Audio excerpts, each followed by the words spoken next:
ವೀಕ್ಷಕರೇ ನಮಸ್ಕಾರ. ಭಕ್ತಿ ಭಂಡಾರ ಯೂಟ್ಯೂಬ್ ಚಾನಲ್ಗೆ ತಮಗೆಲ್ಲ ಸ್ವಾಗತ. ಇವತ್ತಿನ ವಿಡಿಯೋಲಿ ಕಾರ್ತಿಕ ಮಾಸದ ಮಹತ್ವವನ್ನು ತಿಳಿದುಕೊಳ್ಳೋಣ. ದೀಪದ ಬೆಳಕು ಕತ್ತಲೆಯನ್ನು ಒಡೆದೋಡಿಸುವಂತೆ ಈ ಕಾರ್ತಿಕ ಮಾಸವು ಅಜ್ಞಾನವನ್ನು ಒಡೆದೋಡಿಸುತ್ತದೆ. ಇದು ದೇವರ ಭಕ್ತಿಗೆ, ಶುದ್ಧತೆಗೆ ಮತ್ತು ದೀಪದ ಮಹತ್ವಕ್ಕೆ ಮೀಸಲಾದ ಪುಣ್ಯಮಯ ಮಾಸ ಅಂತಲೇ ಹೇಳಬಹುದು. ದೀಪ ಹಚ್ಚುವುದರಿಂದ ಪಾಪನಾಶವಾಗುತ್ತದೆ ಮತ್ತು ಮನಸ್ಸಿನಲ್ಲಿ ಶಾಂತಿ ನೆಲೆಸುತ್ತದೆ. ಕಾರ್ತಿಕ ಮಾಸದ ಮುಖ್ಯ ಸಂದೇಶವೇನೆಂದರೆ ಅಂಧಕಾರದಿಂದ ಬೆಳಕಿನತ್ತ, ಅಜ್ಞಾನದಿಂದ ಜ್ಞಾನದತ್ತ ಸಾಗುವುದು.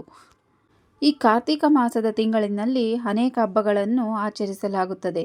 ದೀಪಾವಳಿ, ತುಳಸಿ ವಿವಾಹ, ಕಾರ್ತಿಕ ಪೌರ್ಣಮಿ, ದೇವದೀಪೋತ್ಸವ, ಶಿವಪೂಜೆ ಮತ್ತು ವಿಷ್ಣು ಪೂಜೆಗಳು ಈ ಕಾರ್ತಿಕ ಮಾಸದಲ್ಲಿ ಮುಖ್ಯವಾದುವು. ಹಿಂದೂ ಪಂಚಾಂಗ ಅಥವಾ ಹಿಂದೂ ಕ್ಯಾಲೆಂಡರ್ನ ಪ್ರಕಾರ ಕಾರ್ತಿಕ ಮಾಸ ವರ್ಷದ 8ನೇ ಮಾಸವಾಗಿರುತ್ತದೆ. ದೀಪಾವಳಿ ಅಮಾವಾಸ್ಯೆಯ ನಂತರ ಪ್ರಾರಂಭವಾಗುವ ಮಾಸವೇ ಕಾರ್ತಿಕ ಮಾಸ. ಕೃತಿಕ ಮಾಸದಲ್ಲಿ ಹುಣ್ಣಿಮೆ ಬರುವುದರಿಂದಲೇ ಕಾರ್ತಿಕ ಮಾಸ ಎಂಬ ಹೆಸರು ಈ ಮಾಸಕ್ಕೆ ಬಂದಿದೆ.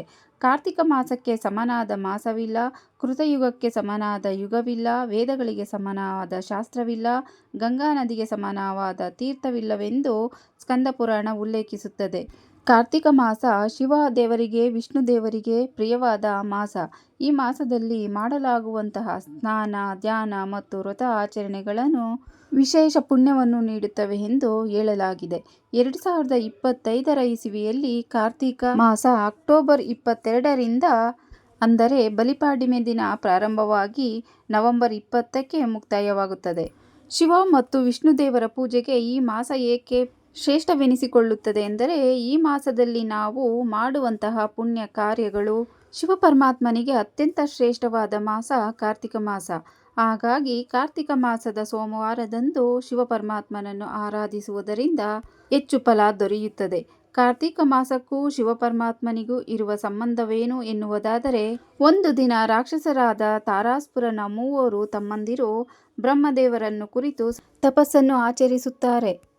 ಅವರ ತಪಸ್ಸಿಗೆ ಮೆಚ್ಚಿ ಬ್ರಹ್ಮದೇವರು 3 ಅಸುರರ ಸಹೋದರರಿಗೂ ಸಹ ಅಂತಃಪುರದಲ್ಲಿ ತೇಲಾಡುವಂತಹ 3 ನಗರಗಳನ್ನು ವರವನ್ನಾಗಿ ಕೊಡುತ್ತಾರೆ. ಹಾಗಾಗಿ ಈ ರಾಕ್ಷಸ ಸಹೋದರರು ತ್ರಿಪುರಾಸುರರು ಎಂಬ ಹೆಸರು ಬರುತ್ತದೆ.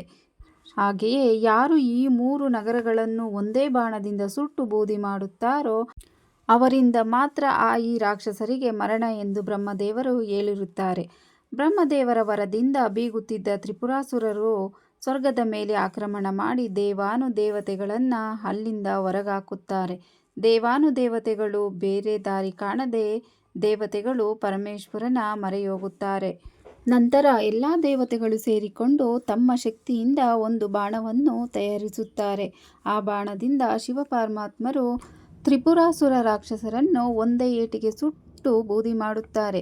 ಹೀಗೆ ತ್ರಿಪುರಾಸುರರನ್ನು ಸುಟ್ಟು ಭಸ್ಮವಾದಾಗ ಇದರಿಂದ ಶಿವ ಪರಮಾತ್ಮರಿಗೆ ತ್ರಿಪುರಾಂತಕ ಎಂಬ ಹೆಸರು ಕೂಡ ಬರುತ್ತದೆ.